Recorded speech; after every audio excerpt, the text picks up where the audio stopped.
Good evening, everybody. Oh, I am the ghost of Mr. Wilkins' coffee. From the 50s? Yes, do you drink Wilkins? People who don't drink Wilkins just aren't right. Damn straight to the Just aren't white. Yeah. I want brand X.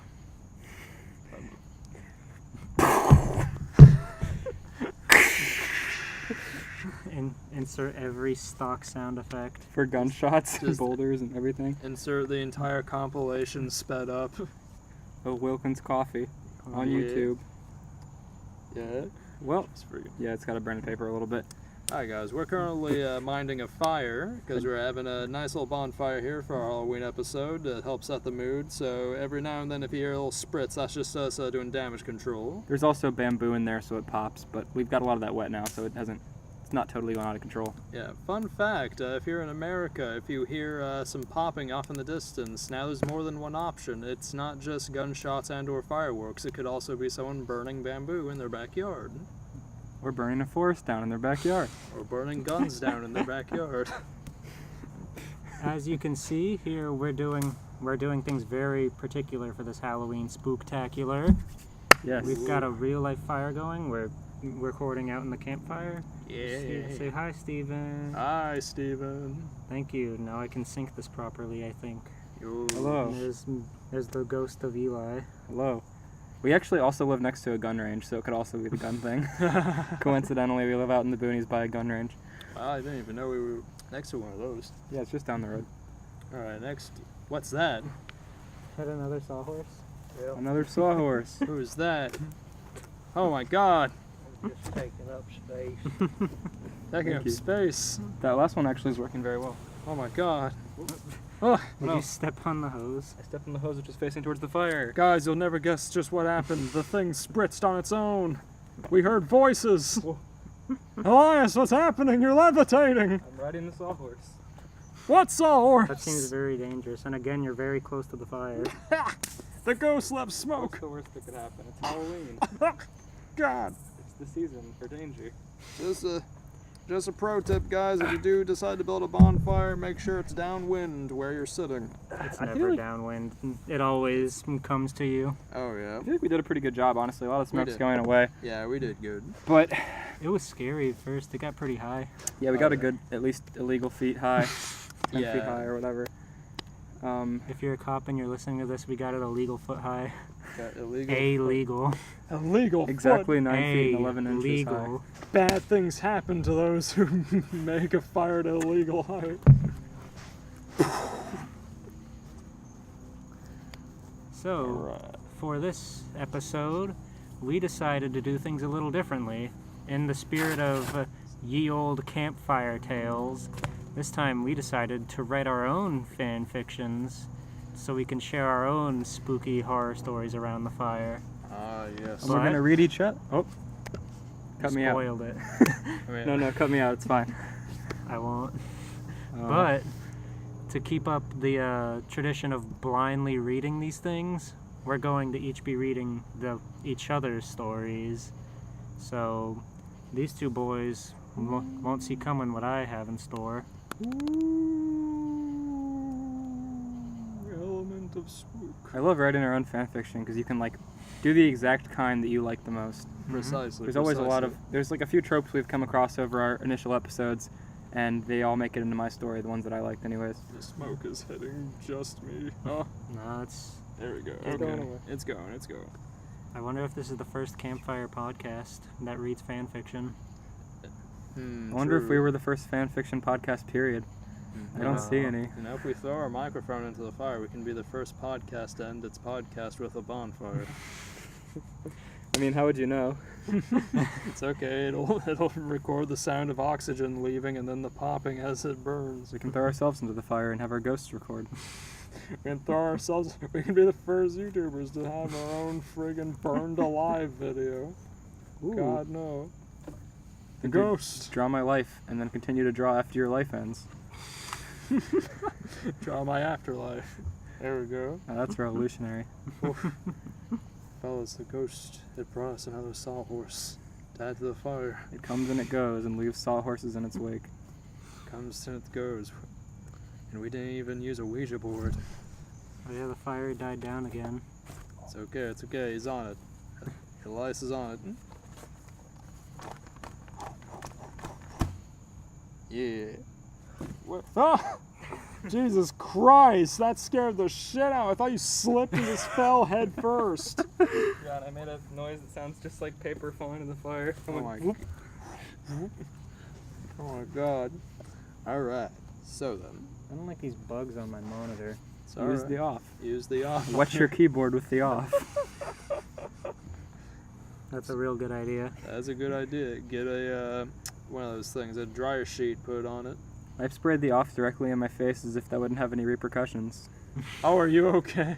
Yeah, I was like spraying my arms and my head, and I sprayed myself right in the face, and I was like, great, I'm all set. And then my eyes hurt, and I was like, oh shit, why did I do that? Holy fuck, man. It's Ooh. okay, now my eyes are bug-proof, and they're very watery, so it was really a tactical move.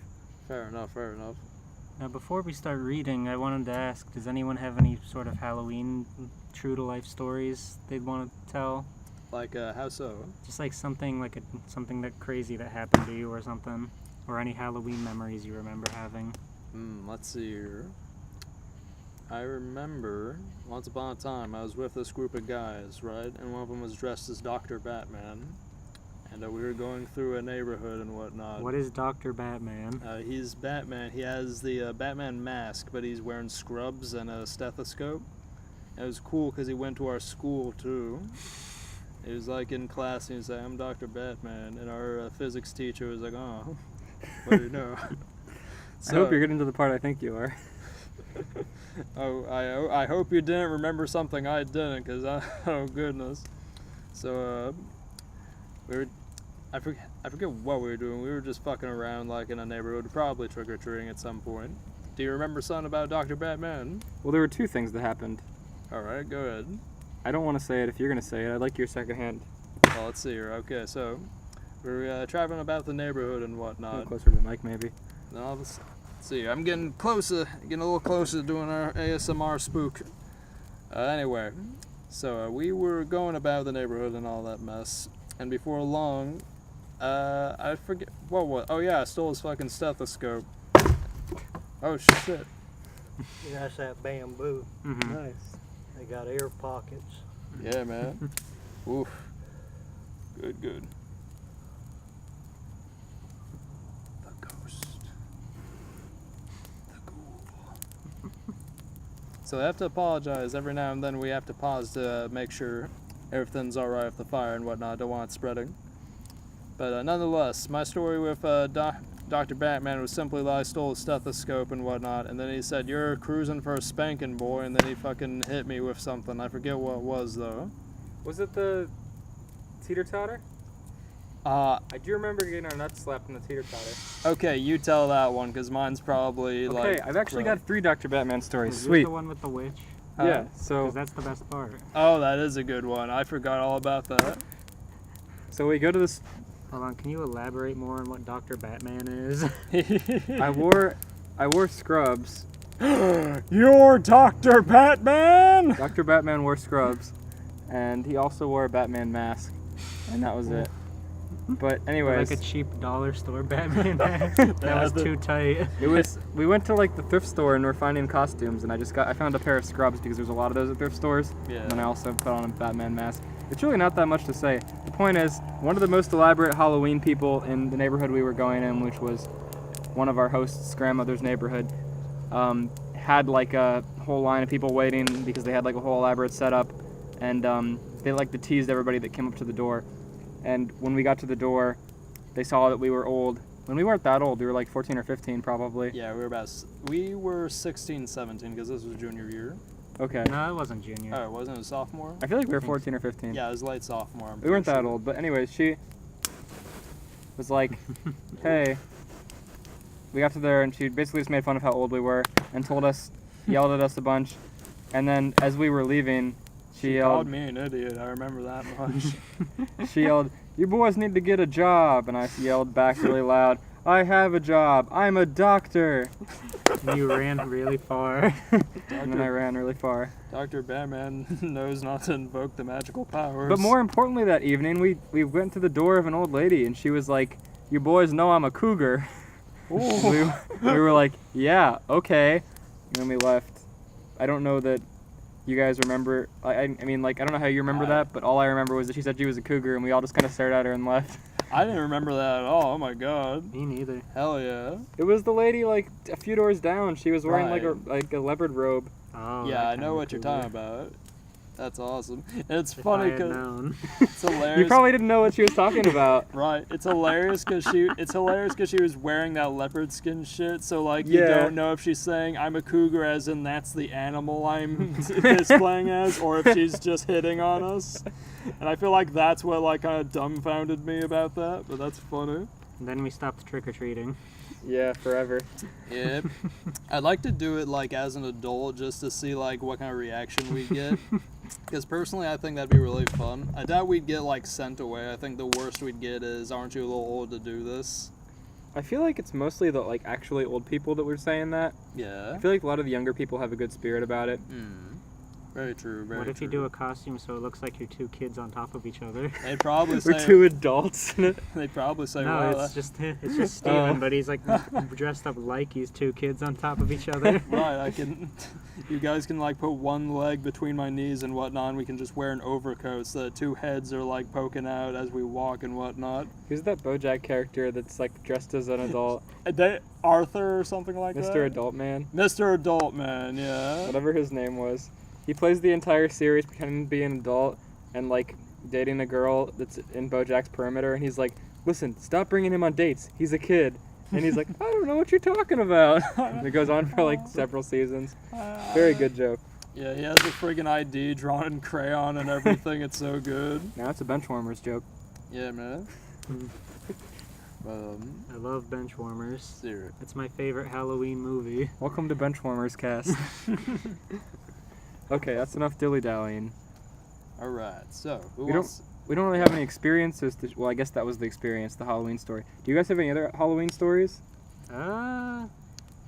Nothing really like comes to mind outside of like the witch and Dr. Batman, because the witch is a staple in that neighborhood. She was doing it for like 2 decades or something. Yeah, man. That was like the last year she was doing it, right? She was the cool. No, like that was a year or 2 after, unfortunately. Ah, But gotcha. she was the coolest because she would give you like Capri Suns, Yeah, I do remember Hell that. yeah. and Well- that's exactly what you need on a hot Florida Halloween. I have a story and a notice about Halloween. There's really only like an hour or two you can actually trick or treat, Mhm. because when it's starting to get dark is when it kind of begins, but once Right. it's pitch dark, it's over. Yeah. And so there's really only like an hour or two that it's like you're able to do Halloween, Mhm. especially as a little kid. Right. And people don't want to be left up, like caught up super late, especially older people that usually give out candy. True. And so Halloween's within a very finite amount of time. Now, that brings me to my story of either that Halloween or the one after.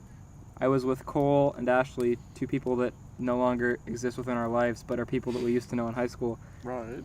And Cole locked his keys in his car on Halloween. Oh, yeah. This wouldn't have been a big deal if Halloween didn't take place within 1 or 2 hours of the night, because Right. the time it took Papa Lock Man to get there, make fun of us, open the door, and leave pretty much consisted of an entire hour. So you're out of Halloween at that point. God damn. And if oh, you're yeah, I remember that. Me and you got the Yeah. jump start, and someone gave us full-size candy bars. Yeah, I remember that now. now if you're an adult, you can go hang out with your friends at their house or their parents' house, and it goes on for a little while. And that's kind of how we spent the next few Halloweens, maybe even that one. But when you're a kid or close to a kid, and the whole Halloween evening is trick or treating, it can ruin an evening pretty easily. Mm-hmm. That sucks, because there's that threshold where you're 16 and you can just drive, but you're not like you're maybe not doing Halloween parties yet, so you're still like within that constraint. Right, right. Very unfortunate evening. I mean, maybe Halloween parties were a bigger thing in other places, but in the town we live in, everybody was still kind of like, they didn't really do that kind of stuff, I guess. Right, right. Most people don't hit that level until they can go to bars. Yeah. True. But, let's see here. Okay, Alright. I think Sell it. Fire. we can go ahead and get started with the Tales from the Crypt now. Alright, who wants to go first? You mean who wants to read first or who wants their story told first? I guess who wants to read first? Oh. We can go Counterclockwise? I don't mind. Wait, Steven's story is the longest, right? Yeah, mine's the longest. So we should probably save that one for the end. Okay. Let it burn out. Yeah. So, not me. Okay, I can go first. Okay, we'll go clockwise. All right. I'll waste my masterpiece on the first story. I mean, you can go first if you want, man. No. Do you want to go first? I asked who wanted to go first, and no one said. I want mine to be last. Okay, we can do the long Okay. one in the middle. I'll go. Or Alright. you can go, I mean. Give me my laptop. Sounds good. I'll sounds set it good. up. Okay. Let's see, someone at a better angle should probably. Oh, I keep. Yeah, it's under. Yeah, I got you. Watch out for the beer. Yep. Here, bud. The non-alcoholic beer that we don't drink. Got your charger. Don't know. Well, that thing's got a touch screen. Yosh. Yosh. Which means you can read it like this. Yeah, man. How exciting. Two Big in book. one. Yosh. It's titled Spooky Fanfic. And none of these buttons do anything while it's like this, so you're good. Oh, cool. Yeah, my dad has one of those. It's really neat. Well, it's a Windows 10 PC, but same concept, same tech. Two things. You okay? First off, you spelled forest wrong in the first line. I know. It's okay. It's okay. It's authentic. And secondly, you got I already don't like the first line. Let's find the ghosts. Let's keep them at bay for us. Sorry, I'm trying to break some wood apart. The, Right wo- as soon as he starts the story. Very good time. the wooden ghosts. Boop, boop, boop, boop, boop, Yeah, you boop. kick that ghost's ass.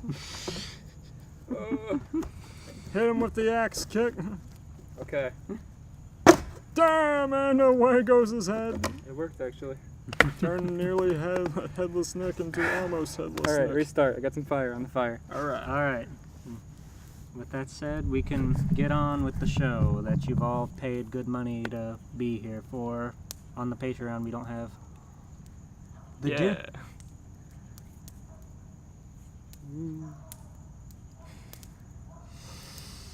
Go on.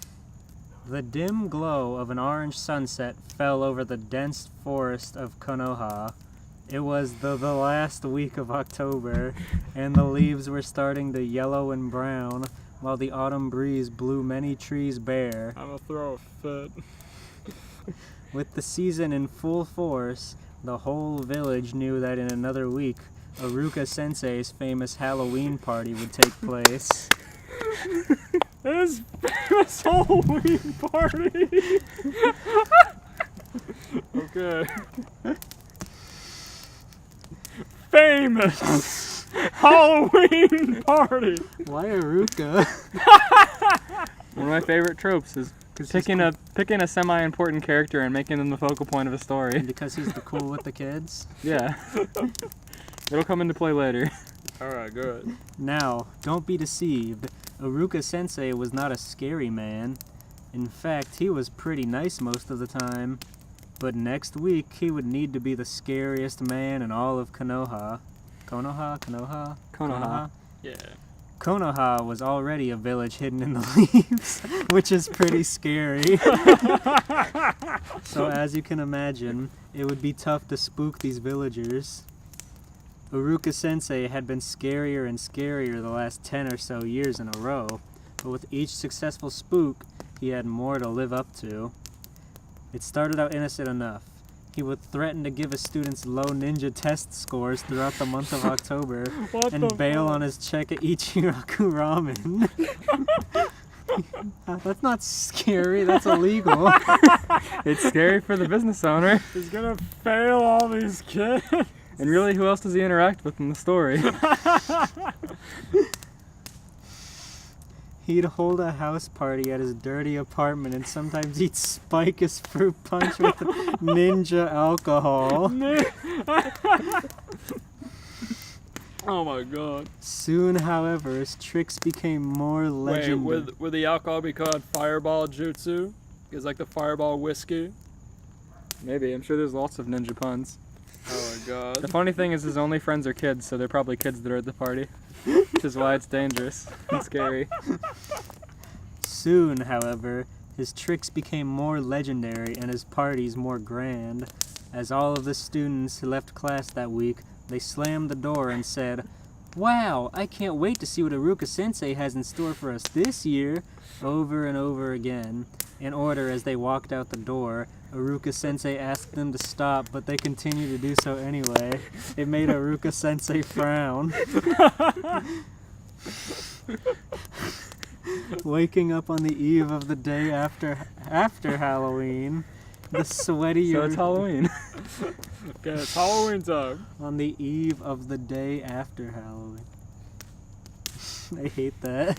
That makes me really mad. The sweaty Iruka-sensei began to panic. He didn't have anything planned for today. He had to be scary. He had to be impressive and grand. He had to hold the famous Iruka-sensei Halloween party.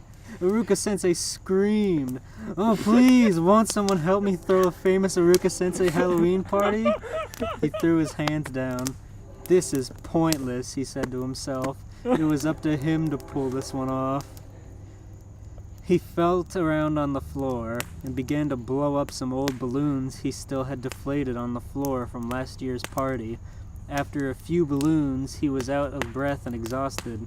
He laid down on the floor in his ninja headband, stained gray sweatpants, and off-white suede wife beater. Suede. Suede. It's not suede. He spelled it wrong. Verbatim. Suede. Swidey. Oh no. Staring at his ceiling fan, he noticed something weird. A white mist permeated the ceiling area.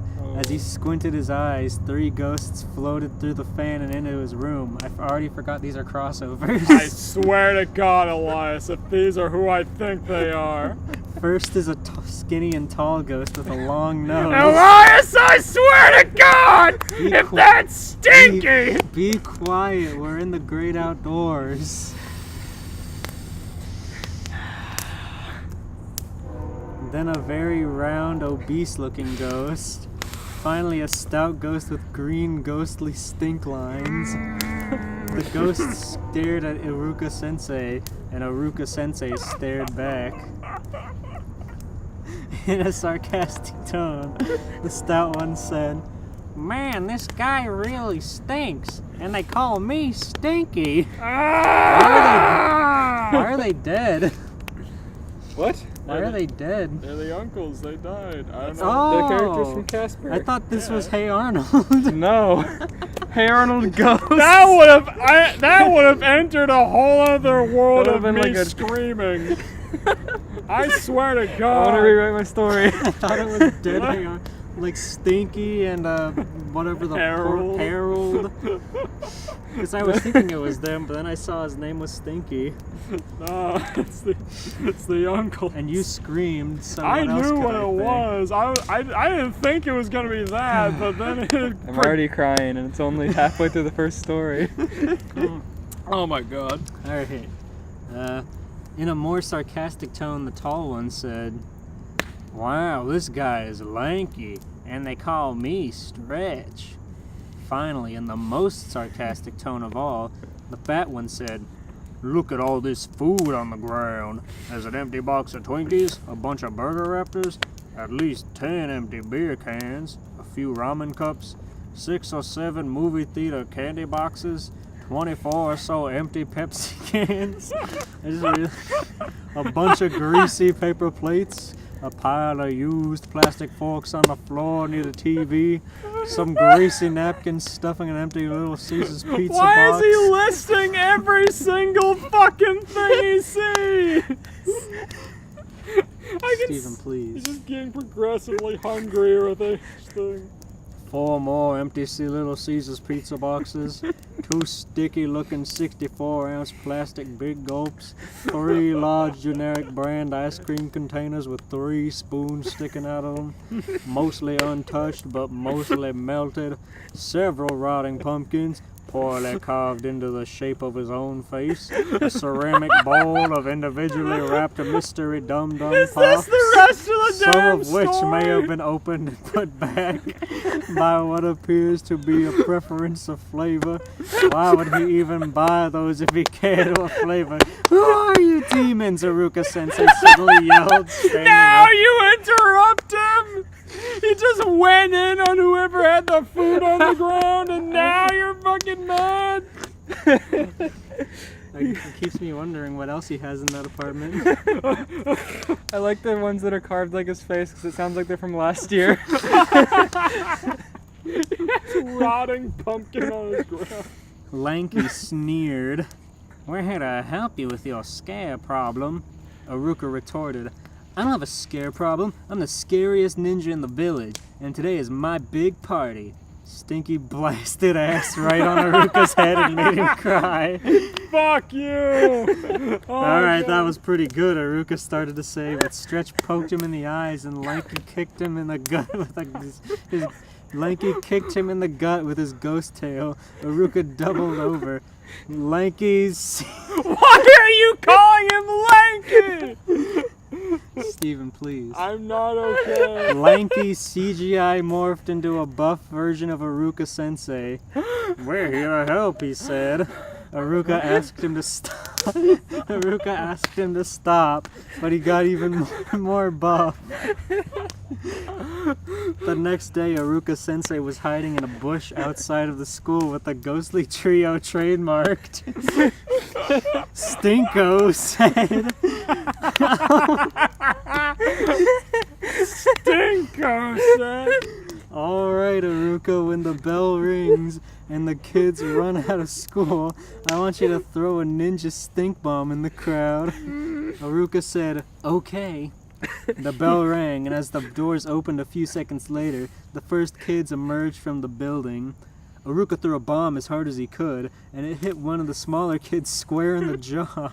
Then it exploded as he clotheslined head first into the ground. Stinky said, Aruka, what the hell? And then went home for the day. The next day, it's after Halloween. Stinky just booked? Wait, what? Yeah, the next day. That's No what the way. That's what the first line of the other paragraph said too. He went home for the day? Yeah. Oh, I thought... So the Halloween's Stinky over. No, Stinky I thought- decided he had enough for the day. That's what I was thinking. Stinky was just like, I'm out of here. Stinky's like, what the hell, Aruka? Let's go home. The next day. The next day, Aruka Sensei was hiding in a bush outside of the school with the ghostly trio. Oh no, wait, I already read that. Okay, sorry. The next day, Aruka and Stretch were hiding in a bush outside of Ichiraku Ramen, just as they were closing shop for the day. Oh my god. Stretch said, I will show you how to be truly scary. He morphed into some slick-looking young man with greased back hair and a leather jacket, then possessed Aruka Sensei in a trademark ghost move. As a now ghost Aruka Sensei, he waltzed into the shop and past the curtain. The old man said, sorry sir, we're closed. But quickly Ghost Aruka Sensei clearly state, you don't close until 8 p.m. Oh wait, I think I skipped the line. Oh yeah, sorry. But quickly Ghost Aruka Sensei started tapping on at his watch. Aruka Sensei said, no, it's it's 7:57 and your hours clearly state you don't close until 8 p.m. tonight. The old man frowned. Oh my god. Please, not tonight, Aruka. Give me a break. I'm ready to go home. Just then Naruto ran by, stopped and ran back inside Ichiraku Ramen. He said, hey, Aruka Sensei. Hey, old man. Are you about to have ramen? Will you buy me some? Ghost Aruka Sensei nodded. Yes, Naruto, I will. After all, we still have a few minutes until close, and this nice man was just talking about how much he'd appreciate the business. Oh my god. The man wordlessly puts his bags down and begins to cook. Naruto smiled. After a few minutes, the man with everything on the stove and the bowls set at the bar ready to be filled. Ghost Aruka Sensei, looking bored, got up. Leaving Naruto at the counter, he put his hand on Naruto's shoulder and said, this one's all you, buddy. Naruto looked puzzled. Ghost Aruka Sensei looked both ways and Ninja ran with his arms high out into the draw distance. Draw distance.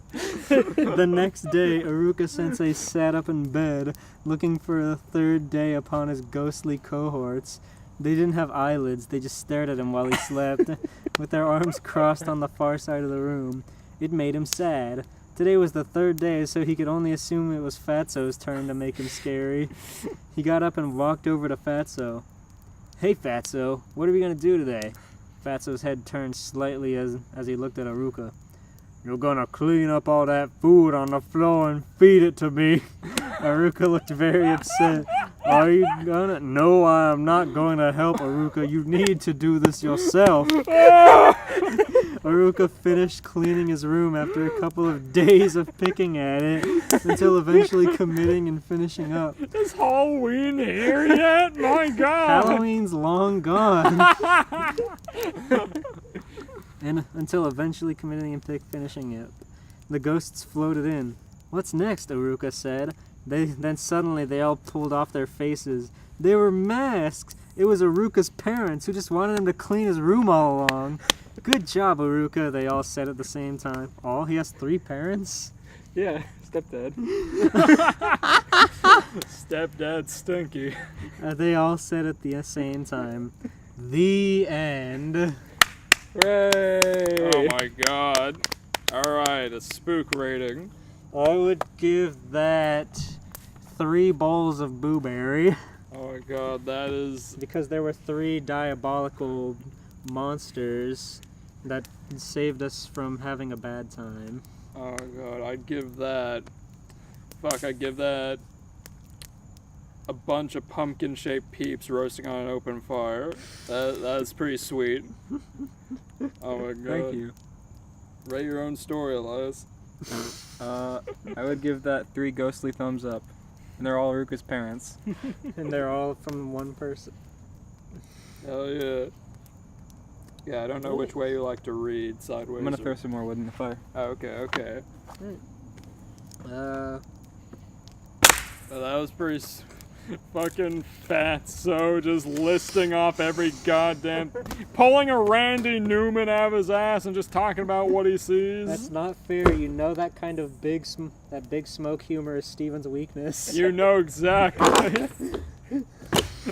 So I tried my best to read it as Big Smoke. The fucking part with friggin' where he's the drinks were placed back, probably in order of preference. Why did he get these drinks if he didn't like them? No, it was the mystery Dum Dum Pops. So he was like tasting them and like putting them back if they weren't satisfactory. The Dum Dum Pops were put back, only some of them, probably a sign of preference, but why would he buy the mystery pack if he cared what flavor he got? Aruka yells. It's like, what are you, Demon? I guess that's when she fucking interrupted this. They just arrived and Fatso just went in on the fucker.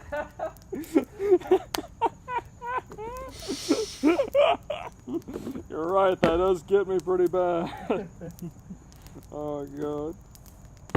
That was when I was out of ideas and I just was listing stuff off because I didn't know what to do. I feel that, man. I feel Started listing off Aruka Sensei's room. that. Dirty room. Dirty. We never once saw proof that he was the Halloween king. What? The fucking I mean, thing. that incident at Ichiroku Ramen's never going to be forgotten. Right. And then the ghost took over his body and then still didn't pay for the check after forcing him to stay open. Fucking Aruka's famous Halloween party that happened fucking days after Halloween. It never happened. It was like 5 days later. So all the people just showed up and got stood up. Alright, Fatso, what do I do? Clean your room and feed it to me. It's like, okay, but what if no, I'm not going to help Aruka. Oh my You God. have to do it yourself. And it takes him 3 days. That's amazing. I just don't want to think of 2D Aruka with 3D Casper models. Right. Oh my god. Steven knew as soon as he said 3 I ghosts. knew. As soon as you said 3 Well, ghosts. That's what I was going to, but at the same time the descriptions made me think of the Hey Arnold characters. Oh, I've seen Casper way too many I goddamn forgot one of times. them's named Stinky. I've never forgotten to this very day. Hopefully it got out of my system. Oh my god. Until next year. Yeah. Till next year. Alright. We'll have to all make sequels to our stories next year. Okay, sounds good. Good. Oh, could I have the other drink, please? Other drink? Yeah. I'm getting snotty. Beer number 2. I bet you $5 No. I can down this beer. Ugh. That's a good swig. Indeed. Very heady. Chapter 1. It had only been a few months since the end of the annual sports festival at UA. The event had been televised internationally and was enjoyed by millions. However, as per usual with modern media, interest in the event's outcome lasted about a week before everyone turned their attention to whatever the next big thing was that month. It just so happened the next big happening to catch public eye was that of the defeat and the incarceration of the hero killer Stain.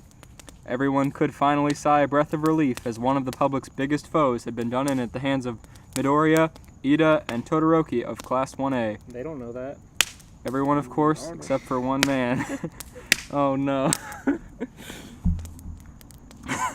The old, ornery, and very horny Bill Cosby sat on his couch, watching the sports festival, which we had recorded on VHS. Bill Cosby recorded the sports festival on VHS? Yeah. What kind of technology do we have? It's like in the future.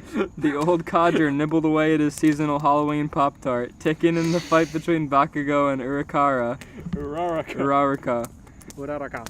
The fight quickly came to a close, with the camera zooming in on a tattered and beaten Uraraka laying in a pool of her own tears. Unable to get back to her feet, Bill rolled his eyes at this as he took a bite out of his tart, heavily unimpressed. Heavily unimpressed. That's so funny to think about, like, people that are watching this as actual sports, just like, oh my god, are you kidding me with this girl? Seriously.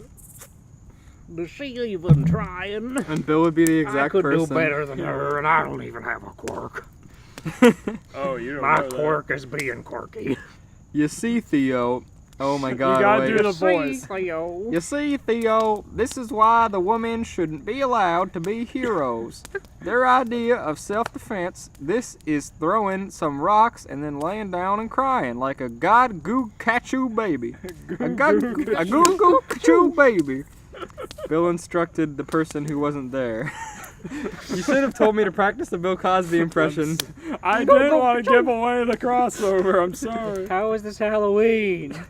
Just then, despite the fact that he was on a completely different channel in order to watch his pirated footage, the evening news came on. The anchor was covering a documentary on the hero killer, Stain, at great length. Bill cocked an eyebrow as he absorbed the info that was being preached to You him. had to cock the eyebrow, Steven. It had to It wouldn't be happen. fan fiction without a cocked eyebrow, I guess. You know it. Taking a great interest in how one man was able to do in so many high-powered individuals. The documentary went through several of Stain's most notable victims, from Mighty Mouse to Pie Man to the great and powerful Super Grover. Bill's spark of interest in Stain was set into a blaze of obsession as each recollection. Can we just admire the fact that Stain felt the need to say that Grover wasn't a real hero and murder his ass in cold blood? Grover, your ideals do not match that of a true hero, really. He curdled Grover's blood. What type is Grover's blood? Does Grover have blood?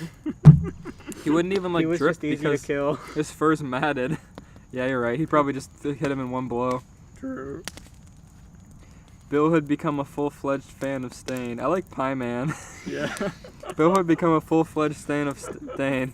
From his philosophy on fake heroes to his fighting methodology, Bill was hooked on the hero killer way, as many were in the story. The documentary finally came to a close on a sad note, however, as it recalled how Stain was defeated and brought to justice. Bill's mouth was agape with shock, as his hero had apparently been brought down by a handful of young upstarts from the very tournament he had been watching. Bill was unamused. So, let me Again. begin to get this straight. My hero, Stain, the almighty justice man, was beaten by a couple of Theos, Bill ranted. That broccoli-headed girl couldn't throw a punch without going a ooh, ow, and a crick-crack on my back.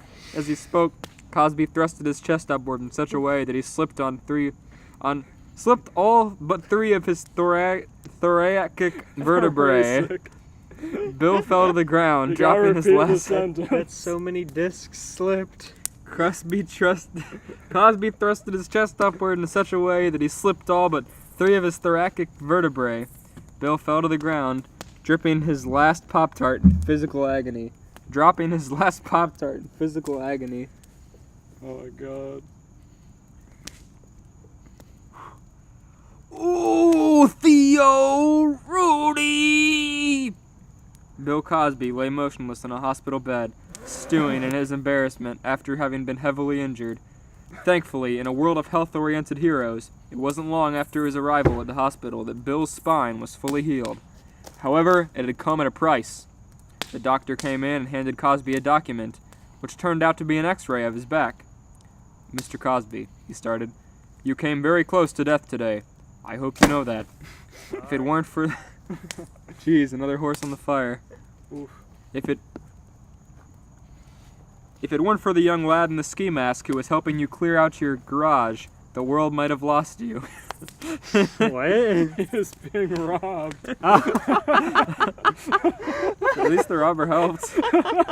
Now, you should be perfectly stable to live life as usual, but I'm afraid if you were to sustain a similar injury, there would be nothing we could do for you. So please, in the future, be careful and don't put any heavy strain on your back.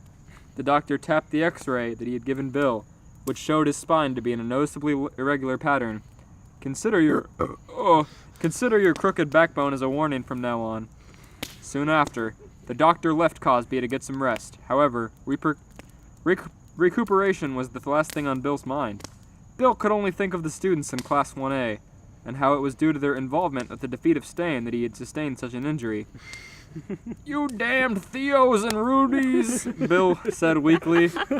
"This is all your fault. I swear on Theo's tomb that I will zip and zop all the pudding pop. Zip zop the pudding pop off every single one of you." With that proclamation. Single one of you. With that proclamation of war made, Bill sank into his hospital bed, using his remaining strength to formulate his attack on UA High. "With my remaining strength," he said weakly. God. "'Twas All Hallows Eve on Halloween," as the Urbaners put it. The student of Class 1A were all sitting in homeroom for their final course of the day, chatting amongst themselves. Midoriya was handing out invitations to his Halloween party, which he had hoped would be a good bonding experience for his fellow classmates. To Izuku's surprise, the majority of the students, spare a few less than social individuals, were out of their seat and crowding him for an invitation. It wasn't long before all but one invitation had left his hand.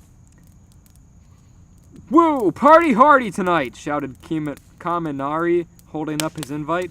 He turned to Jiro, who was minding her own business on her desk. "Woo!" Kaminari shouted directly into her face. Jiro was more than a little annoyed. "What the actual fuck is wrong with you, Electrotard?" Jiro shot back.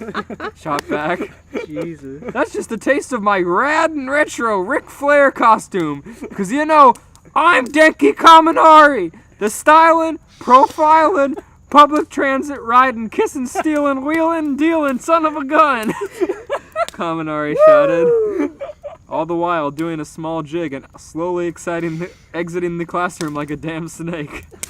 "Kaminari, as your class rep, I demand you come back to class this instant," shouted Senya He just left in the middle of class. as he darted towards him. While the class laughed at this, Todoroki had gotten up to hand Midoriya his invitation back. "Thank you, but I'm spending time with my mother tonight," he said in his usual flat manner before returning to his seat. Hey, no problem," Midoriya assured. He then turned to the last person on the invitation list, the hot-headed Bakugo. Izuku awkwardly made his way to Bakugo's desk, holding the invite out in front of him as if approaching a wild animal. Bakugo almost instinctively turned and glared 1,000 daggers at Midoriya. "You listen here, you dumbass nerd. I hate Halloween, got it?" Bakugo said with harsh finality. Midoriya immediately backed up and went back to his own desk, knowing not to push the issue with the hothead. "It's so weird," Izuku thought. "Bakugo usually used to love Halloween. I wonder what happened." Midoriya looked back to a few years prior on the Halloween that would end all Halloweens for Ka-chan. He had been hanging out with Bakugo and usual band of thugs, not out of his own free will, mind you, whom had offered to make him part of their group. However, this was under one condition. He had to spend the night inside what they believed to be a haunted house. Midoriya remembered how the group had entered the house, Bakugo proudly jumping in first, clad in a red devil costume, and how they had ganged up and scared Izuku. However, after he had left the house through an open window, the group took their time coming in. The most significant memory he had, however, was of Bakugo finally leaving the house, visibly shaken, or as visible as he would allow, by something. Bakugo, for whatever reason, hated Halloween from that night forward. Oh, you guys missed something. I'm glad.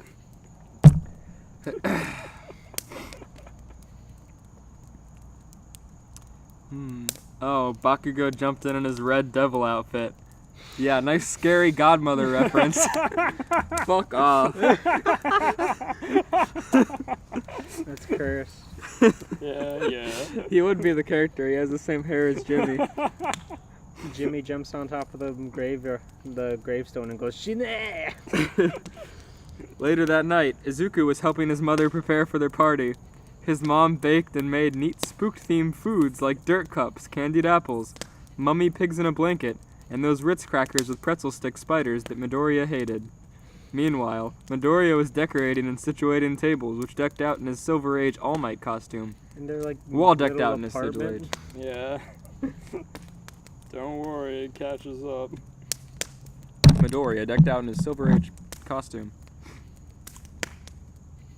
These jovial efforts would only end in sorrow, however, as the hustle and bustle of the cooking and party management only drowned out the sound of a suspender belt snapping in a nearby closet. What does that mean? Just keep reading. Well, you said I thought of like an actual belt. I was like, did somebody hang themselves in Midoriya's closet? There's no word for like this part of the suspender, so I just referred to it as a belt. That's fine. Chapter 3, The Showdown. This is so scary. This is true fear. Later that evening, the party was going rather poorly. Everyone had showed up and quickly realized Midoriya's house was objectively boring. This is what I get for event. No, you have to be careful Okay. with this next one. Oh, okay. Nice. Which one's Yaoyo Rozu? That Momo. The Momo. girl that creates stuff. The girl, Oh. the rich girl. Right. Alright, you good? You good, homie? This is what I get for entrusting my free time to this poor man, shouted Yorozo angrily, shaking her fist at Izuku. I started Midoriya before being cut off once again by Momo. She's like never been mean once ever. No. Don't you even! You said little broke ass. Sad little broke ass. I knew you were broke the moment I met you. You're just broke. Your legs even broke because you're so broke. Damn, Momo, Jiro muttered. Ugh, Love I'm Jiro. sorry, guys, but I simply can't stay in this house with this ear-piercing sound of empty wallets. I'm leaving. Momo got up and promptly stomped out the front door, which of course prompted Mineta to leave as well. Well, she does have a point, Deku. You are in fact the definition of a welfare pimp, Ochaku stated bluntly. It's true, cried Midoriya's She's mom. poor too. It's true, cried Midoriya's mom, who was in the kitchen binging the party snacks out of depression. Izuku was beside himself, unable to form words as he stammered in response to these insults. The group of guests, including his mother, in the meantime, filed out of the house, discussing where they would go at all now, since the evening was ruined. Just because his house isn't great. Because Deku's poor. It was objectively boring. His mom left too, that's the kicker. They're like not even that poor. Compared to everyone They're else. middle class. Ochaka's middle the poor one. Later, Midoriya was in his room drinking a Hug fruit barrel because he hated himself. Well, that was a total bust, he said, before taking a swig of his sugar water. All of a sudden, Izuku felt faint. Is that another poor joke? His damn Hug barrel? No, Yes. that's not a poor Yes, joke. it He is. chose to drink a Hug barrel? He was feeling depressed. He was You're good. All of a sudden, Izuku felt faint. Unable to think clearly, he dropped his hug as his limbs went numb. He quickly crept into a hard snooze, flopping back onto the bed behind him. Soon, Midoriya's closet crept open. Heh, a goo-goo-ka-choo, chuckled Bill Cosby as he snuck into Izuku's room. Clad in his new villain uniform, his usual outfit was a Raphael Ninja Turtle mask. Eye catch. Here's the eye catch, which is that is. Yeah. Bill Cosby. Quirk, sedative. He can put people to sleep using a powerful melatonin substance that he salivates. The villainous Cosby snuck up to Izuku. Unconscious body. Spit into his hug and then resealed it. How'd he do that while staying in his closet? He's strong. His quirk, he sped across the room into his hug barrel, through the closet door. The villainous Cosby snuck up to Izuku's unconscious body, preparing to snap off his suspenders. He, however, cocked his brow as he got a closer look at the boy. Wait, this kid ain't no Rudy. He's an ugly-ass Theo. Theo's and Rudy's were right. This place does objectively suck, Cosby declared angrily. Cosby then pulled out a gat and then glocked both of Midoriya's knees out of spite. Bill exited the house, rubbing his back. I've got to be more careful. That fight with that underprivileged Theo almost cost my back. Bill straightened up and moved forward, hearing a commotion coming from a nearby pumpkin patch. That unprivileged Theo. Why does he call everyone Theos and Rudies? Meanwhile, Bill Cosby. Just because they're characters he made. Jiro has broken off from the party group of students and was on her way to fetch a pumpkin to carve. Suddenly, she spotted Kirishima, holding up a limping Bakugo as he exited the patch. What? So, what happened here? She asked. So, what happened here? She asked. Or, so, what happened here? She asked. Einstein here broke his foot trying to stomp every gourd in the country area. Oh, God. Guess when I thought the scary godmother references ended. I'm sorry, I made this at like 6 a.m., okay? I'm gonna stop Halloween from coming once and for all, starting with all these big stupid oranges, Bakugo screamed with his usual gusto. Bakugo, Halloween is already here, my dude, said Jiro. Don't you backsass me, you hag! I'll kill you! Bakugo started before the pain of his broken appendage caught up to him. Hey, calm down, man. We gotta get you to recovery, girl, Kirishima started. Suddenly, the three heard a loud voice echoing through the wind. Go, go, gachoo, oh, Rudy, Theo!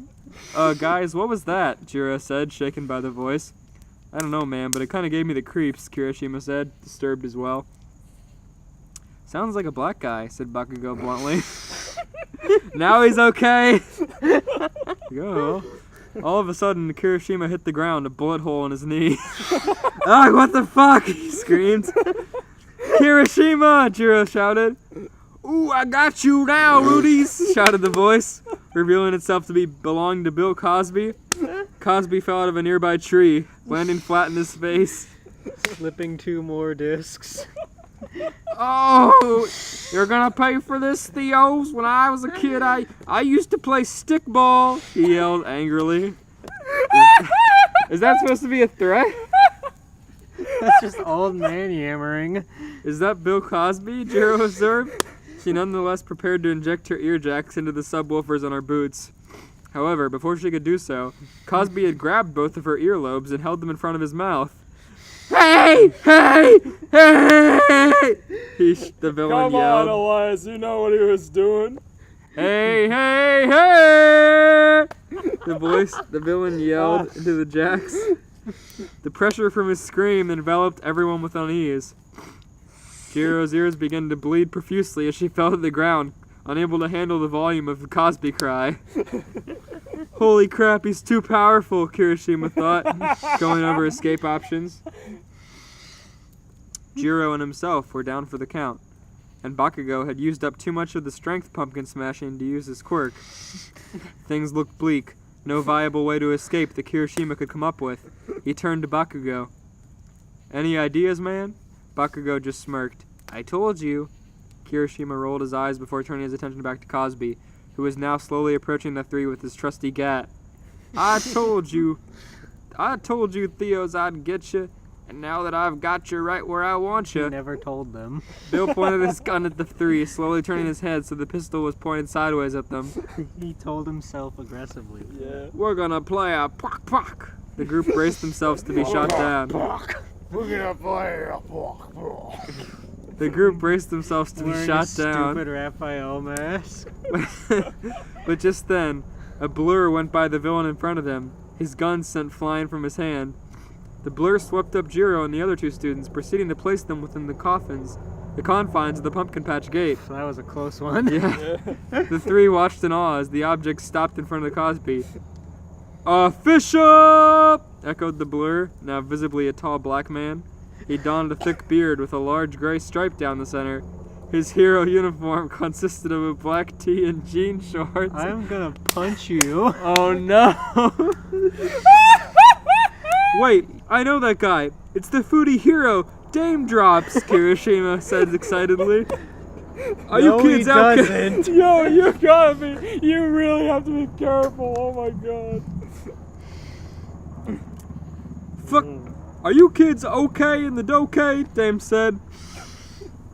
Fucking no, we aren't, Jiro grumbled, their injuries very apparent. Good. Now you little chittens make like pigeons and start making a catering for the school while I be dealing with this willing and shilling villains. I can do a way better Dame Drops impression than I can of Cosby impression. You do good. Oh my god. Steven, this is awful. Dame was interrupted as he was shot point blank in the chest. Ah, my shirt! I ain't about this kind of customer service, Cosby. Dame fell to one knee, clutching his wound. Dame Drops! Jiro shouted worriedly.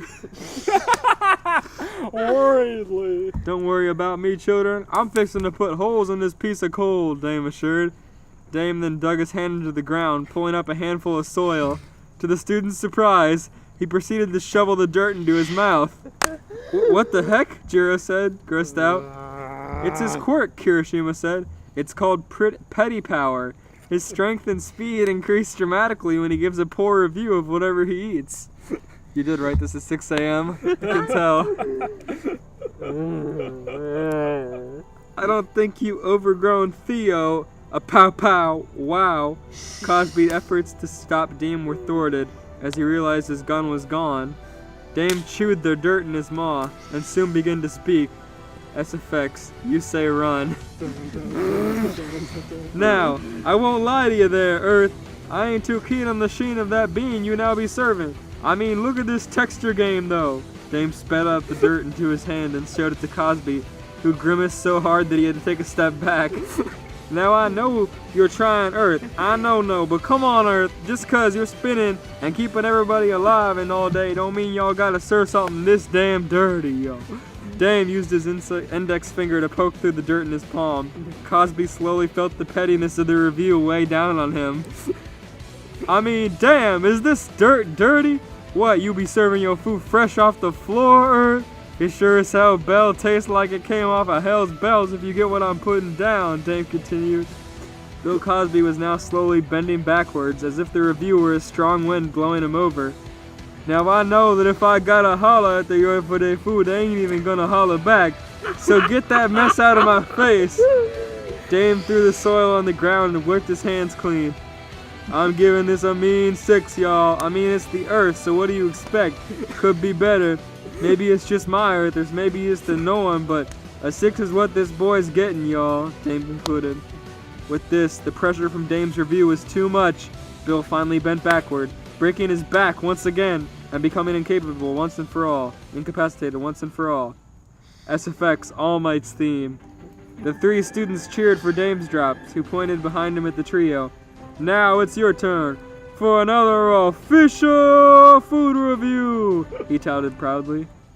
Later that evening, Jiro and Kirishima were eating candy while Bakugo was having his leg looked at by a recovery girl. Hey Jiro, you know who I haven't seen all evening, Kirishima asked. Who? Ida. He didn't even show up to the party earlier. Huh. I don't know. Maybe he just got a little tied up at work, Jiro concluded. Elsewhere, Tenya Ida woke up in a daze, quickly realizing that he was in the dark. He felt around himself to find his bearings. The walls of whatever room he was in were close to Too close. Wait, I'm in a box? Tenya shouted. Am I in a box? A group of natives turned, their attention now on a large cardboard cube. They looked it over, hearing a voice from within it. One of them read the postage on the side. From Bill Cosby to Abu Dhabi, the man read. The end. Bill Cosby shipped Tenya to Abu Dhabi. Just for fun. Midoriya has holes in his legs.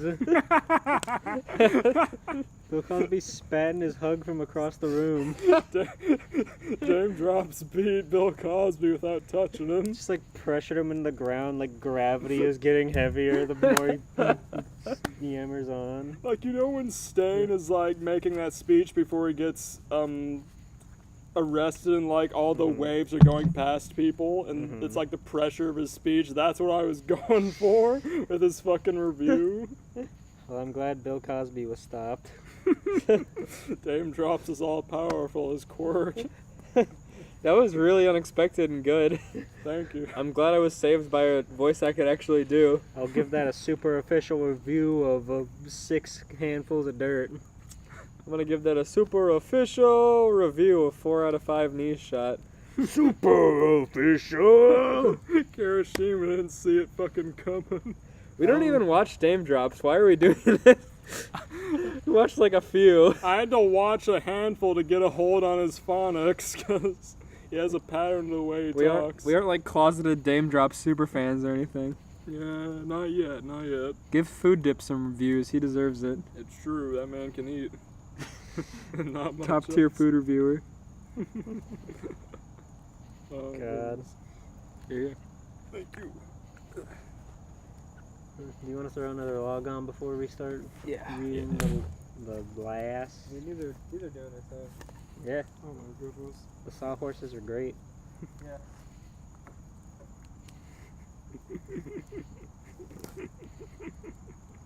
You're real proud of yourself, aren't you? I'm sorry, just hearing it touted back is just funny. Yeah, when you're like that deprived at 6 a.m., just trying to wrestle with it. Pretty much.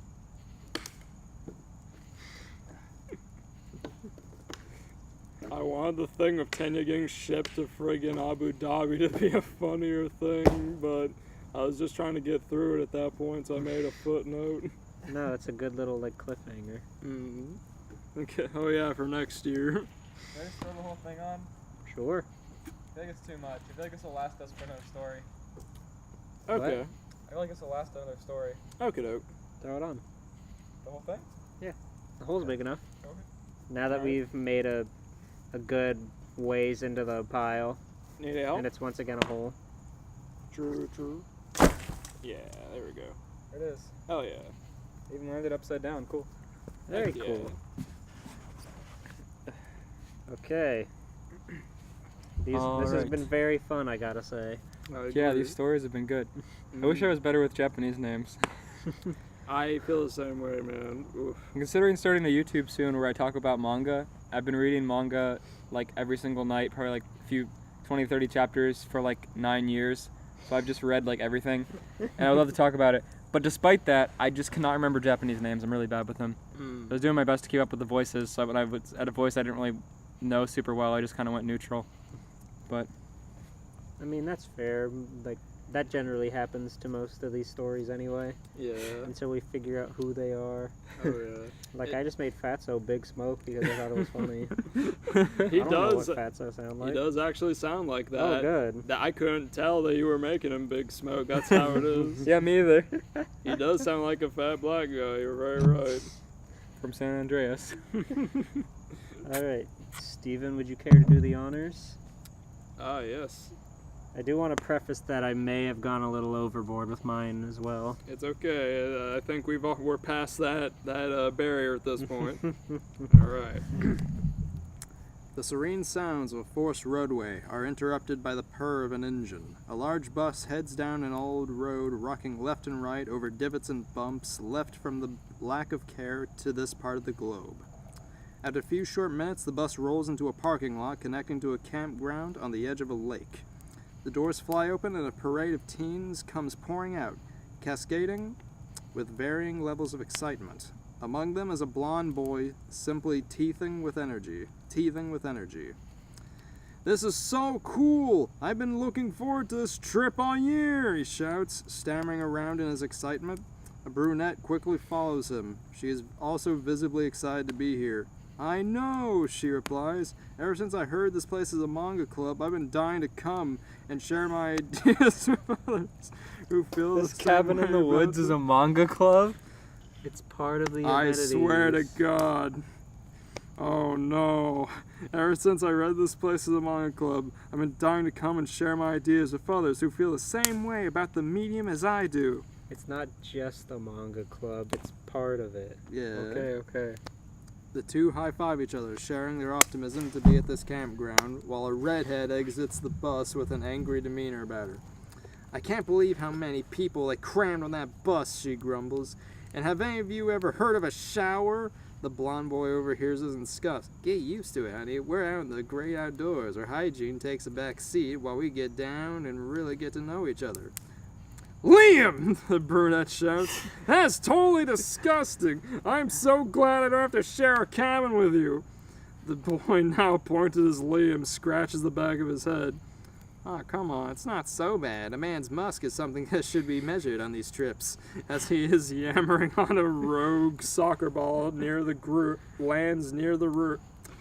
As he is yammering on, a rogue soccer ball rolls near the group and finds itself under Liam's foot, causing him to slip and fall into the dirt. "Oh, sorry," a tall boy with brown eyes emerges from a wall of others to complete this group. "Your timing couldn't be better, Rafi," the redhead says through cackling laughter.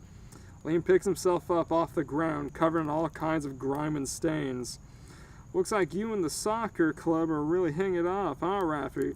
the manga enthusiast pointed out. You know it, Birch," replied Rafi. "Meeting people from different schools and walks of life really helps me get a grasp on the zen of football." "Right," said the redhead. "Let me know how those studies work out for you. I'm sure they'll be real riveting." You had to make the only My Life Me fanfiction in existence, didn't you? It's my fetish. It's his fetish and don't get in his way. See? "Sure thing, Sandra," answers Rafi, too jazzed to see the sarcasm that is present. Amidst the conversation, something catches Birch's eye, a boy she had never seen before. He sports a quirky fashion sense with long red hair, much like Sandra. Even from this distance, Birch can make out the scribbling of a pen against a sketchbook.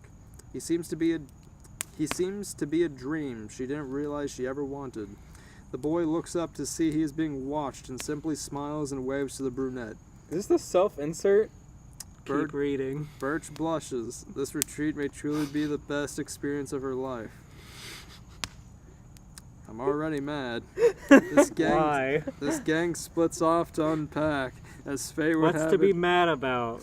As fate Did you would write have it. a self-insert My Life Me fanfiction to make Stephen read on our Halloween special? That's pretty spooky, I gotta tell you.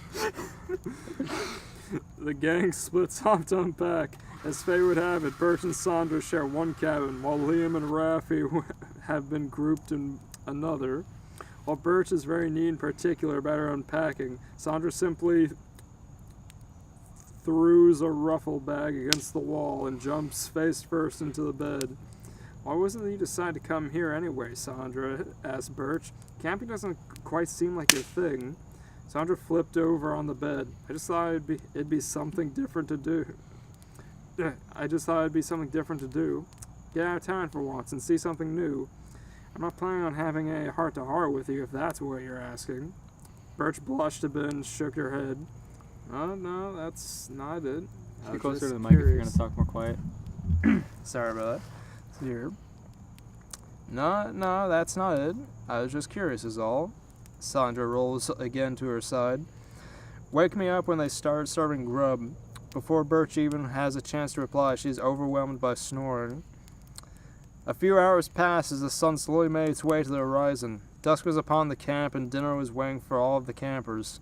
The four friends who share a pod at school also decided to share a table to eat and gossip. As food is disappearing from trays, Birch notices the boy she saw earlier. Once again, they lock eyes, and while she can barely contain herself, she waves him over to join them. As he approaches, Liam leans toward Birch and whispers, do you know this guy? Birch stutters, well, no, I just saw him by himself and thought, well, hey, we're here to make friends, so let's make friends. Is this seat taken? The boy asks upon arriving. Now Birch can get a good look at him. He has bright blue eyes and freckles. His shirt sports characters from a much more obscure manga series. Yep, why don't you sit down with us, Birch stammers. He sits down, noticing that he's only made an impression on this excited brunette. Are you wearing the outfit that he's describing? Hey, my friend. No.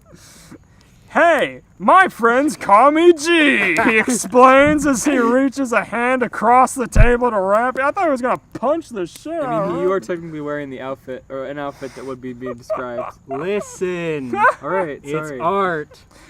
Keep reading. Raffi returns the gesture. I'm Raffi. It's nice to meet you, G. The rest of the formalities are exchanged as dinner is finished. Everyone here is getting along nicely, but Birch simply can't take her eyes off of her new companion. This is great. That's why you said Steven had to read yours. Yeah. Earth to small, a voice takes her out of her You wouldn't trance. appreciate my life, me. Alright, stop reading. I would say, well, it's off. Well, that's the end of the show. A voice takes her out of her trance as Birch looks to see Sandra staring at her. Look up My Life Me on Kiss Cartoon. Yeah, do that. Would you please contain your cousin for once? Liam interrupts her with a grin on his face. What's the matter, Sandra? Scared of what comes out at night? What are you talking about? Birch asks. The only thing I'm scared of is getting in trouble for dealing with your nonsense, Sandra retorts. I'm serious, guys, cries Liam. You know all kinds of creepy stuff happens at this campsite. People go missing, sightings of monsters in the lake. Who knows what will happen once the sun goes down? So that's why you wanted to come. Sighs Birch. There's always some ulterior motive for you to be weird, Liam stands up. It is weird, and that's why I have to... It is weird, and that's why I want to investigate it. You guys want to help out, right? Everyone looks at the blonde with no enthusiasm whatsoever. Alright, suit yourself. I'll just have to take all the credit for finding proof of a monster. The sun is nearly set as the group exits the dining hall and returns to their respective cabins. Before entering, Birch looks back for one more glance at G, who winks to her and continues on his own to the cabin. The brunette can't help but gush as Sandra pushes past her to get into her shared home. That better not mean what I think it fucking means. What do you think it means? She grabs some things out of her duffel bag and returns her gaze to Birch. I'm gonna take a shower. This all natural thing and I don't quite get along.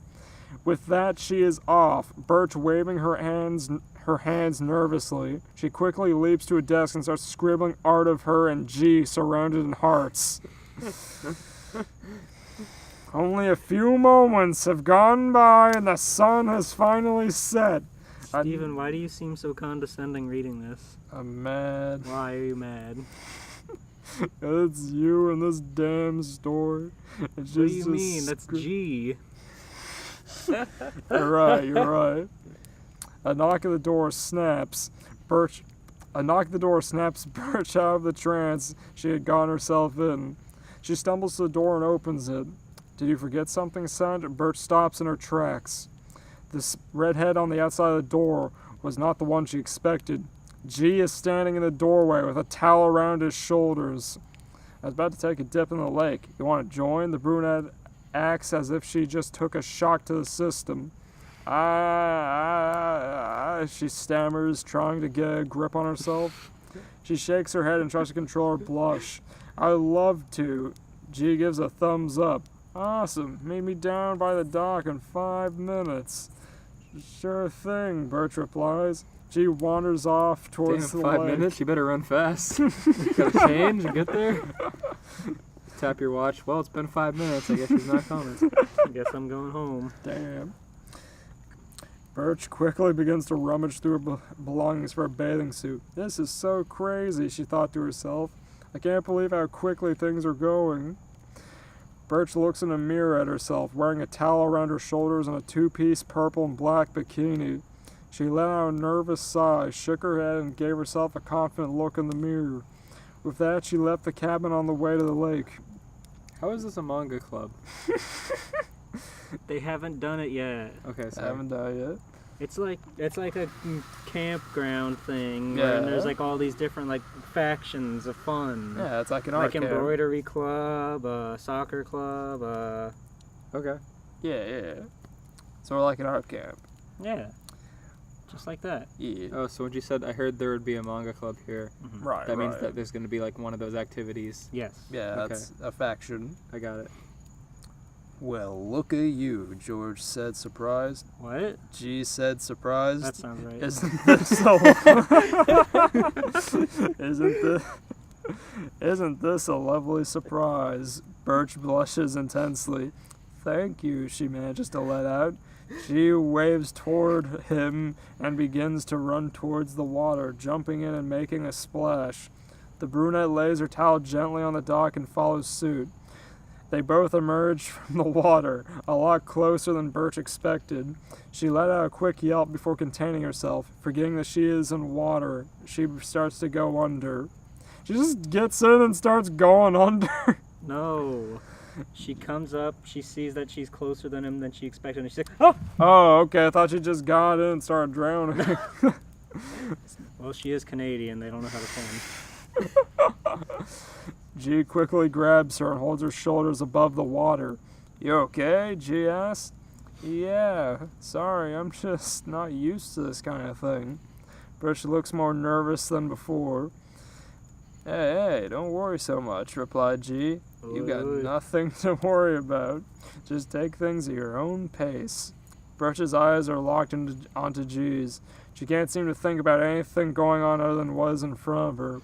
She slowly leans in towards him. All she wants right now is what is in this moment. Just a moment before her lips touch G, Just a moment before their lips touch, G is suddenly pulled under the water. It takes a moment for Birch to realize, what's going on? Oh no. G, where'd you go? She notices bubbles rising up from the water only inches away from her. Not sure what to think, Birch slowly floats away from the source of the bubbles. Suddenly, G emerges from the water gasping for air. Are you okay? Birch shouted. What's happened to you? Get out of the water, G yells. He swims with her to the dock as fast as they can. Quickly lifting her up to the dock, Birch climbs out and reaches for G, helping him out of the water. The two take a moment to collect themselves and catch their breath. Something grabbed me, says the redhead sternly. I don't know what, but it felt like a hand grabbing my ankle, pulling me under. I barely managed to get away. Birch covers her mouth, eyes wide staring at him. What are we gonna do? We have to tell someone about this. Her blue eyes looking into his. G stands up. You're right. Let's go find a counselor. As the two begin to make their way off the dock, Birch lets out a small shriek before once again covering her mouth. Just off the shore, not more than 2 feet from the dock, a set of large, fresh boot prints are seen. The prints emerge from the lake itself and head towards the camp. The sounds of a showerhead can be heard from the shower house in the camp. Sandra is rinsing the shampoo out of her long red hair. As this happens, a small amount of soap runs toward her eye, stinging the sensitive sensory organ. Her reflexes kick in and she immediately reaches for her towel, but her hand doesn't seem to find anything. Recovering from the incident, the redhead turns the water off and pokes her head out from behind the curtain and steps out into her locked stall. All of her belongings are nowhere in sight. With a fire in her eye, she punches the nearest wall. Pulling her head over the stall, she shouts, "What's the big idea? Trying to pull a fast one? I swear I'll find you, so you might as well just come out of hiding this instant."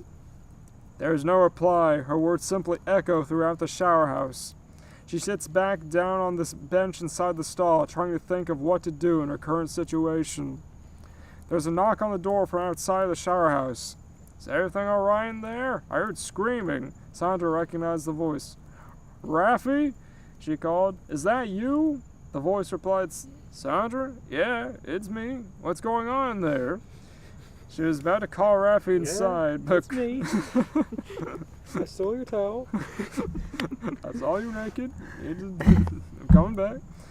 She was about to call Raffy inside, but quickly remembered the predicament she was in. "Listen," she began. "Some real wise guy snuck in here and stole all my stuff. I need you to go in my cabin and grab some of my clothes for me." Raffy was taken aback. "Why would anyone do something so cruel?" "Don't worry, Sandra. I'll be back ASAP." You I sound like so your suave. voice for Raffy. Can't get enough of that cookie cream. Raffy is not a sugar bear. With that, Raffy hustles off, heading towards the cabins. With his short black hair flowing in the wind, Raffy runs as quick as he can.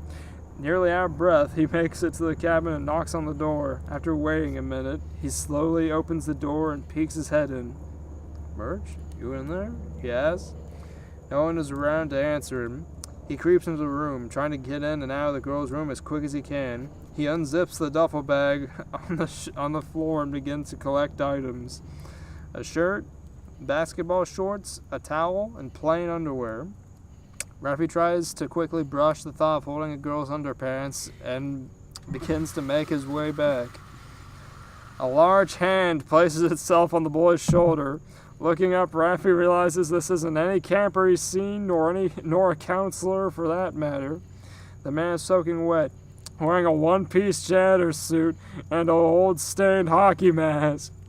"Is everything all right?" Raffy asked, a bit of worry wavering in his voice. The big man suddenly lifts him up by the collar of his shirt, lifting the younger of the two off his feet. "Hey, what's the big idea?" he shouts. He shouts. Hey, That's a what's the sugar big bill yell. idea? He begins to put all that soccer practice to use and begin kicking the man. The masked figure fumbles a bit, but his grip doesn't bulge in the slightest. He's like, "Oh, please stop. Oh. You're so strong." Didn't budge in the slightest. With ease, he swings the boy and throws him through a small window. Oh my god! Damn! He killed Raffy! Can't get enough of that afterlife. Quietly from the outside. Before he can even realize what happened, Raffy finds himself on the ground covered in cuts and bumps.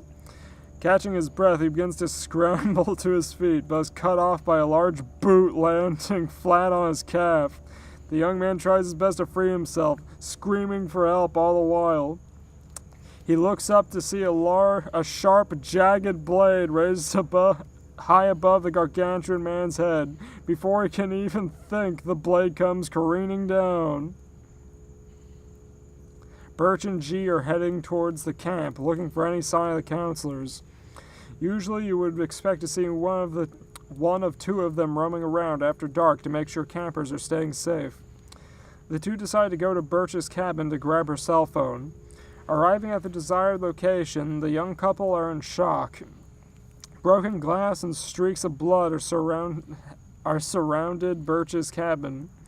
Analyzing the scene, she notices some of Sandra's belongings thrown about.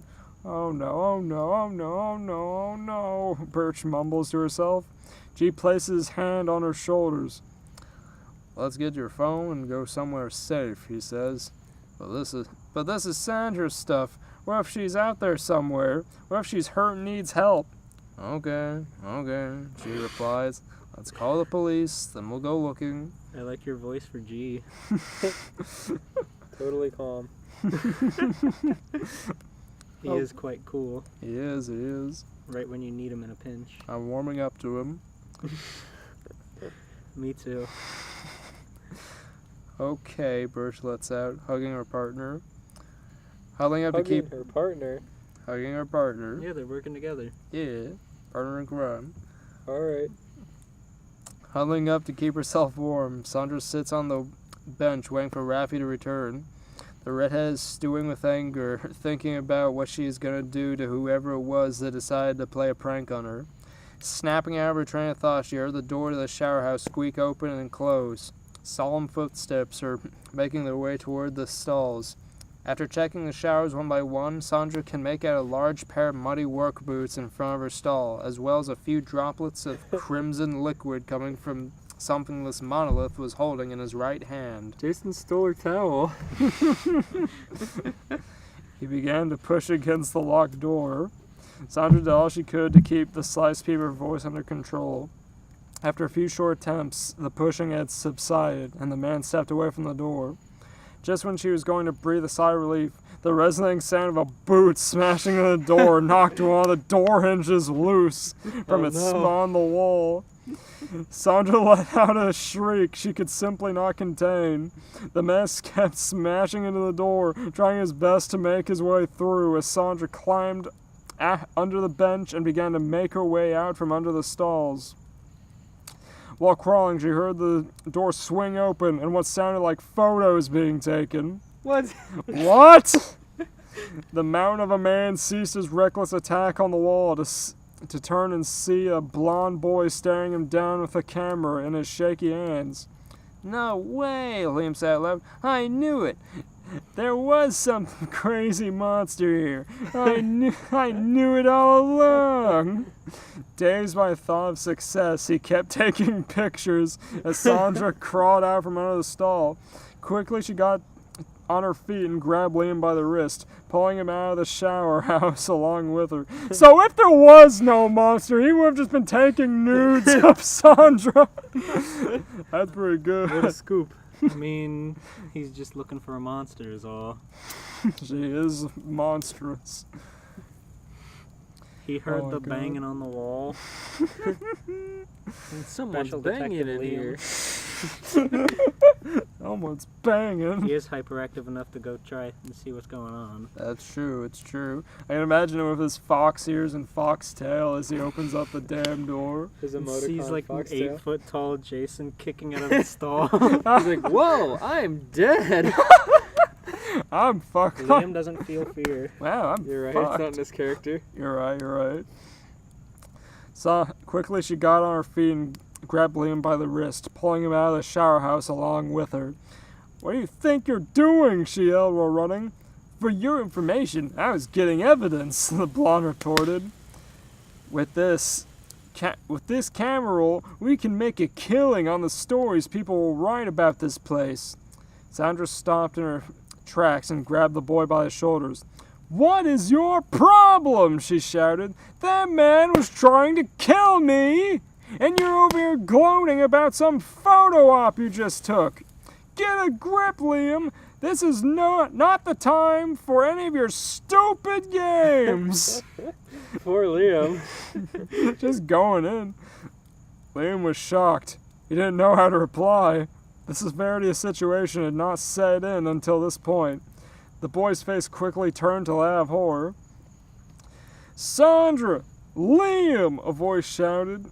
Birch came darting from the darkness and quickly wrapped Sandra up in a tight hug. I'm so glad I found you. I thought something terrible had happened. I thought, why are you naked? Before the redhead could even become flustered, a flying machete spun directly in between the two, nearly an inch between their faces, and stuck itself into a nearby tree. G just arrived behind Birch to join the group, staring face to face with the horrific hockey mask. I hate that he's the only character that's not My Life Me. I'm just Besides Jason. I'm imagining all of this in like that Teletoon symbol-based art style. Me too. Jason Teletoon's funny. Oh my god. No, Listen, they needed a new fourth. Raffi couldn't stay there forever. You're right. They needed a new person. Birch deserves better than Raffi, that's all I'm saying. Yeah. Oh my god. G just arrived behind Birch to join the group, staring face to face with the horrific hockey mask. Nearly twice their height, he towered over the entire party. Quickly thinking, G grabbed the machete from the tree it had sunken into. "You guys stay back," he said, hiding his own fear. I won't let this monster near you. With that, the massive man approached the group. With a fierce swing, the blade of the machete grazed his hand. Oh no. Having recoiled for only a moment, the threat continues toward the group. G backs into Birch and Sandra. Wait a minute. Wait a second. He lets out, "Where's Liam?" The group suddenly realizes they are down a member. Oh no. Oh shit. Just before the behemoth in front of them is within arm's distance, he's blindsided by the blonde boy falling from the tree above them. The collision causes the two to collapse into the ground, knocking the hockey mask off the villain. For the first time in the night, the man shows any resemblance of human emotion, scrambling for the mask. With his back turned, G throws the machete as hard as he can, impaling it into the man's back. Whoa. G killed him, man. Lying face first on the ground, the monster doesn't seem to make any motion. The girls grab Liam and begin to scold him. "What is wrong with you? That was so dangerous! Do you have any idea what that man could have done to you?" Liam tries to sound brave through all the emotions running through his head. "Yeah, I've got to admit, that wasn't my smartest stunt, but that was all I could think to do." G sighs and joins the group. "I can't believe everything that happened here." I can't believe specifically you, Liam. How could you? How could you jump out of a 10-foot tall tree? That was so dangerous, Liam. You could have sprained your ankle. It's probably outside my character's curse, but fuck you, Liam. Why don't you think G would curse? I don't know. He Because doesn't. he's a Teletoon character? Yeah. The short silence in the night is interrupted by the sound of police sirens and flashing lights. A crew of cop cars pull up to the scene. Liam gives his comically large shirt to Sandra to put on before anyone can catch a glimpse of her in her current situation. An officer steps out of his car and shines his flashlight on the group. "Are you kids alright? We got a call about some danger." Officer Dame Drops, is that you? Yeah. Hey. He's doing a mean officer review. Let's see. He's doing a content cop. He's stealing content. "Officer, our camp was attacked by a ruthless killer," Liam shouts. The gang turns around and realizes that whoever was trying to put an end to them has simply disappeared. No blood, no mud, and no hockey mask. The officer looks confused as everyone tries to explain the situation at once. All right, kids, one at a time, please," he says loudly. The officers spend all night investigating the campground. They search every inch of the park from the docks to the cabins and to the shower house. The sun eventually rises on the group who have had to stay up all night long. The camp had officially been closed until further notice. G and Birch exchanged the information to keep in contact and spend most of the night in a warm embrace. Nice. Liam, Nice. yeah, nice, good for G. Liam was going through his camera to study the photos he took. Most of them were incredibly blurry due to his excitement. There was one good shot of the killer, but unfortunately, he was not the only one in frame. Liam blushed, realizing that he had stumbled across and put his camera away quickly. All the campers had been accounted for, except for one. Raffi had never turned up despite the thorough combing of the crime scene. Oh no. Missing persons posters were already in the process of being brought to the local area. Sandra sat nearby her friends, trying to find any sort of bright side to lighten the mood even a little bit. Shortly after the buses showed up and the groups piled on board.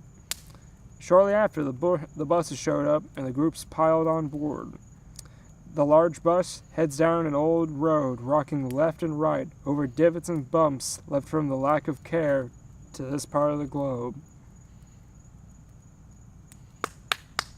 Woo! Woo! Wow. Yeah, whoa. How would you guys rate that story? Let's see here. I give that a solid 1 out of however many nudes Liam attempted to take. I give it Jason coming into the shower house, seeing that somebody was showering, and deciding instead of killing them to just steal all their stuff and leave and come back later. Out of 10. I give it a 2nd rating. I give it Raffy going through the door, through a window.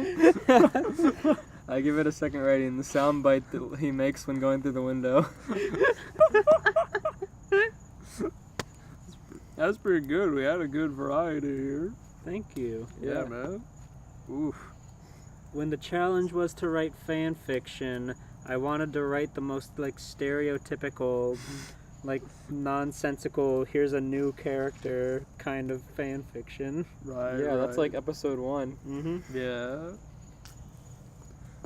It also was one of the most enjoyable experiences of my life. Yeah. I wanted to write another Grandpa Ben. I was gonna write some scary godmother Michael Myers thing, but I really wasn't feeling up to it.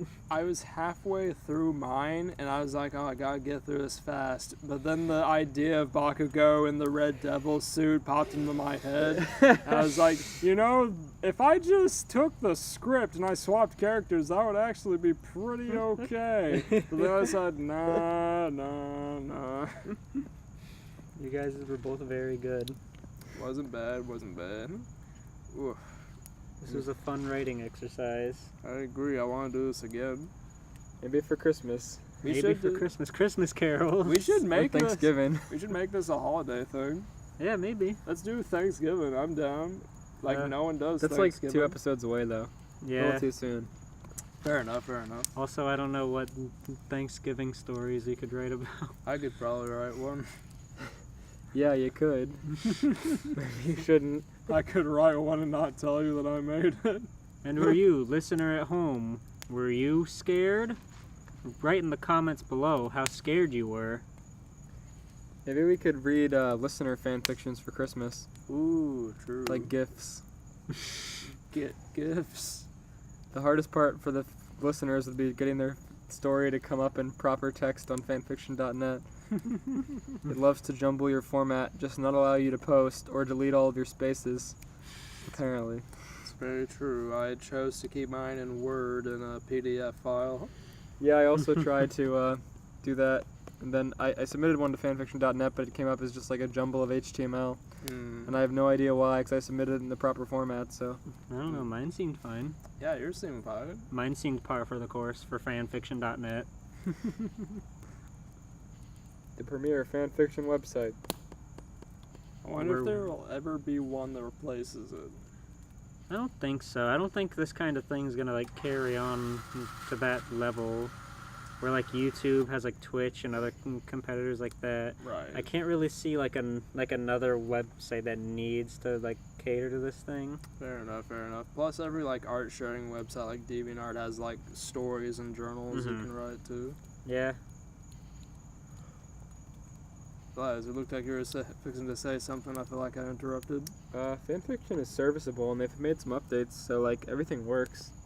Nothing's like impossible to do. It's a little bit ass backwards, but everything like functions, and you can do everything you want to do. So there's no reason why it would really be replaced anytime soon. I mean, beyond just like a more. I mean, you can't really get that much cleaner than just like plain text for a text sharing website. So Fair enough. yeah. I just don't really think like there's a need for a competitor. Like Right. people are like with YouTube, it's something a lot of people do for monetary gain, Yeah. which is the same with like Twitch and sponsors and all that stuff. Fan fiction is purely for people that want to do the thing for fun, for entertainment. So I don't really see like the need for a competitor. Man, what thing? Who'd have thought? Like, who'd have thought freaking fan fiction of all things would be like the purest form of entertainment in terms of creativity? Yeah. Just done for fun. Remember you made Ernest Chan which Oh, was basically just like a website that you made where we shared text stories about characters. Oh, yeah, my- characters. That's still up. Yeah. It's still going. I still have to. One day I'll update the Ernest Chan page on Facebook and make a new urn. And that was character-specific fan fiction that we were writing back in high school, and it was basically the same format. Yeah, we were in a commercial art class, and like I was bored, so I just thought it would be funny if I went on one of these template website making sites, and I just built a friggin' website based solely around this one person. That we knew, and we wrote fan fiction stories about them and their adventures. And then after we left high school, some people picked up the website in our same high school and continued to write on it. So there's a lot of stories on there. That reminds me, that individual just recently, like yesterday, followed me on Twitter. I was flabbergasted. Oh, I was hanging out with him this weekend. Oh, I told him okay. to. Oh, cool. Thank you. Yeah, he has a full-time job now and stuff, so Heck yeah, I'm glad to hear that. yeah. Can we just plug him? Does Uh, he still do his Twitch stuff? I don't think so. Oh, sorry, audience. You can try to find him at the True Striped Gamer. He might Ah. still make content If you like, once in a while. check out True Stripe Gamer. If you liked his stuff, spam him with messages begging him for more. Give him a reason to get back into it. He's a very creative guy, but I think he has given up for the moment. Mm. So you should try to get him back into it, fellow audience members. Yeah. Alright, well, this has been a very spooky episode. We had the ghost with the sawhorses throwing him into the fire. We That had, may or may funny. not have been one of our dads. we had the secondhand smoke from inhaling the smoke. We had a story featuring Big Smoke as a ghost. What a real bundle of excitement we had. Indeed, indeed. And we've cleared out and put our fire pit back in use. Maybe we can do this for Christmas. Yeah, heck yeah, that would actually be perfect. Probably Maybe if people don't mind the less than average audio quality we're providing. I mean, it still sounds good, but it's not going to sound as good as in a closed environment. But I'm really hoping that the fire crackling does like pick up and add some sort of like nice backgrounding or something. It's gonna be hard to normalize the audio at the fire. Yeah. True, true. It's Whoa. fine. There's nothing scarier than disruptive audio. That's true, that's true. There's nothing scarier than a guy coming in out of nowhere and going. Oh, goodness.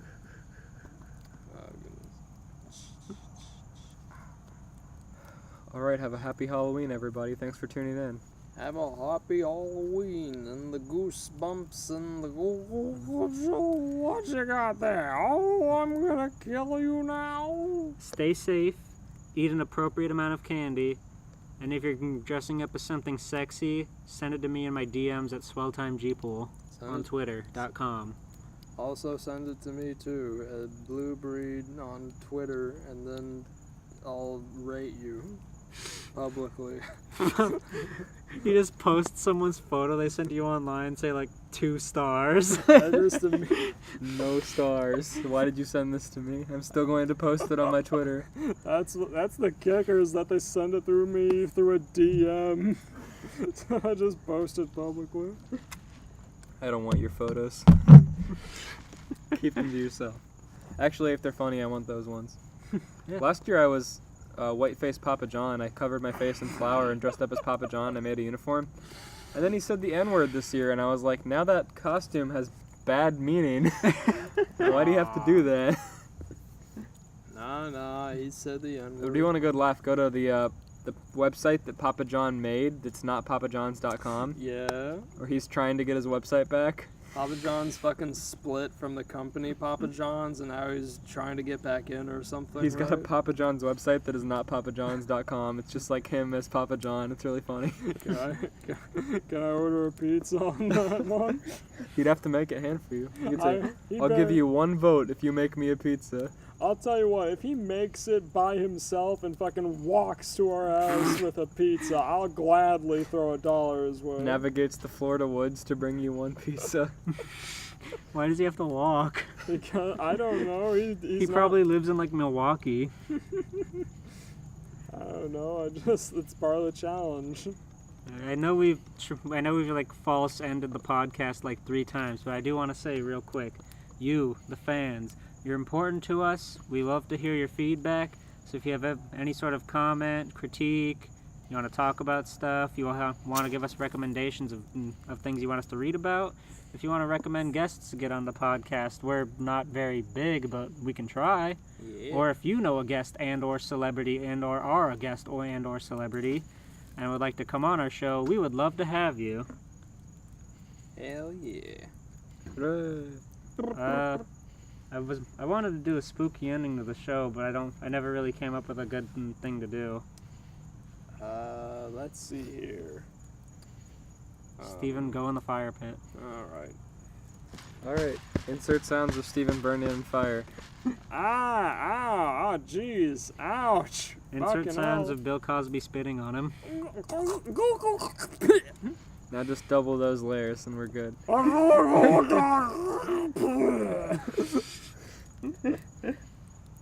Happy Halloween! Happy Halloween!